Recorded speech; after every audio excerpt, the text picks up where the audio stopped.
여러분 반갑습니다. 오늘은 때를 기다리면 반드시 기회가 온다라는 주제를 가지고 여러분들에게 말씀을 드리겠습니다. 지난 4, 5일로 총선이 끝나고 지금까지 저는 유튜브 방송을 하지 않았습니다. 너무나 총선 결과에 대해 실망을 했기 때문입니다. 이 나라의 안보와 경제에 대해서 국민 다수는 관심이 없다라는 것이 4.15 총선의 결과였습니다.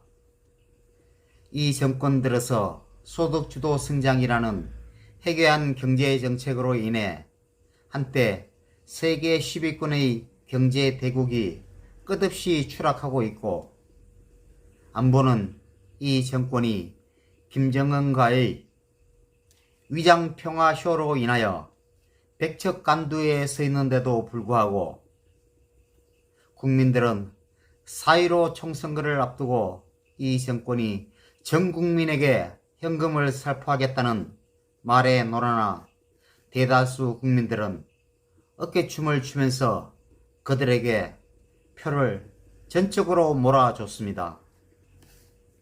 이런 국민들의 수준을 보면서 더 이상 제가 하는 말들이 공허한 메아리로 들릴 뿐이라는 생각을 갖게 되면서 저는 방송을 쉬면서 다시 한번 대한민국의 미래에 대해서 생각해 보았습니다.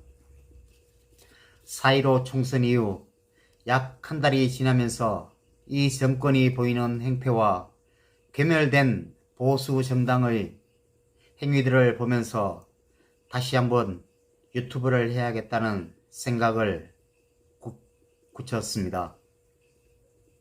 지난 30년 헌정사를 뒤돌아볼 때 이런 망나니 같은 정권을 저는 본 적이 없습니다. 어저께 민주당 윤호중 사무총장은 당선자 워크숍 중간 브리핑에서 상임위원장 배분 문제를 가지고 야당과 협상할 일이 아니다라고 하면서 절대 과반 정당인 민주당이 상임위원장 전석을 독식해 가지고 책임있게 운영하는 게 민주주의 원리에 맞다라고 궤변을 늘어놓았습니다. 이런 어처구니 없는 독재적인 발상을 하고 있는 것이 민주당의 현실입니다. 의회 정치는 쌍성의 정치이며 협상과 타협의 정치입니다. 1990년 3당 합당으로 그 당시 여당이 215석일 때도 야당에게 상임위원장을 배분해 주었습니다. 어석 비율로 상임위원장을 나누는 관례는 지금까지 쭉 이어져 왔습니다.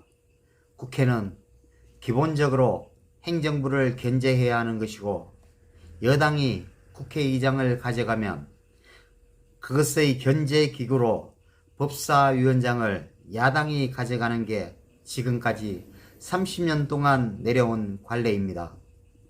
이제 자기들이 국회의원 과반수를 넘었으니까 상임위원장을 독식하겠다는 독재적인 발상은 결국은 독재국가로 가는 지름길이라고 할 수 있습니다. 지난 4.15 총선에서 돈 뿌리는 효과를 톡톡히 경험한 집권자와 그 추종 세력들은 이제 과거사 뒤집기에 혈안이 되어 있습니다.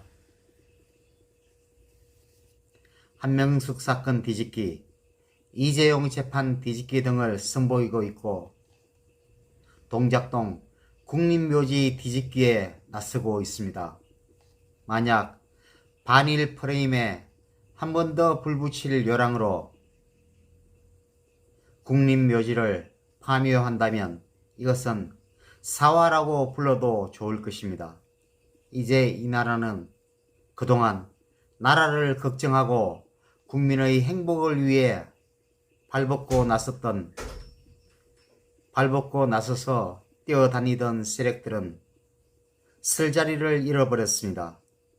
집권자와 그의 추종 세력들이 벌이고 있는 구판에 함께 어깨춤을 추고 있는 국민들을 보고 있노라면 더 이상 이 나라의 미래는 없습니다. 이 더러운 구판을 국민들이 스스로 걷어차기 전에는 한탄과 한숨만이 존재할 뿐이고 국민화합과 평화는 요원할 뿐입니다. 이런 절체절명의 위기에 놓인 대한민국을 구해야 할 보수 야당은 구심점을 잃고 떠돌다가 이제는 김종인 비대위 체제로 자리매김을 했습니다. 보수 진영에 당 대표를 할 인재가 없어서 김종인 씨를 데려왔을까요? 저는 그렇지 않다고 생각합니다. 보수 진영에도 인재는 차고 넘칩니다.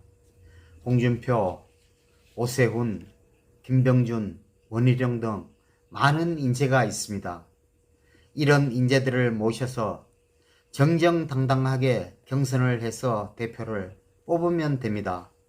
그럼에도 불구하고 미래통합당은 스스로 경선을 포기하고 김종인 씨를 대표로 앉혔습니다.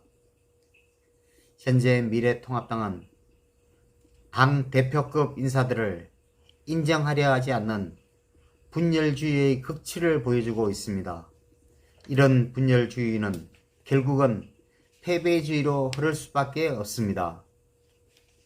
국민들로부터 돌을 맞으면서 이 어려움을 헤쳐나가야지 비겁하게 김종인 뒤에 숨어서 그저 몸조심이나 하겠다는 얄팍한 수준의 당으로서는 절대로 이 문재인 정권을 이길 수가 없습니다. 문재인 정권과 몸으로 부딪혀 싸울 수 있는 야권의 대권 주자는 홍준표 대표밖에 없습니다. 이런 기회주의자들은 어려움이 또다시 당에 닥치면 그때도 또 숨을 곳을 찾을 것입니다. 홍준표 대표께서는 때를 기다리며 새해를 규합해 나가야 할 것입니다. 반드시 기회는 오게 되어 있습니다. 그 기회를 잡아서 보수 야당의 대표가 되고 다음 대선에서 정권을 되찾아오는 길만이 이 나라를 살릴 수 있는 유일한 길입니다. 그때까지 인내하며 국민 속으로 다가가서 민심을 얻어야 할 것입니다. 민심이 곧 천심이라 했습니다.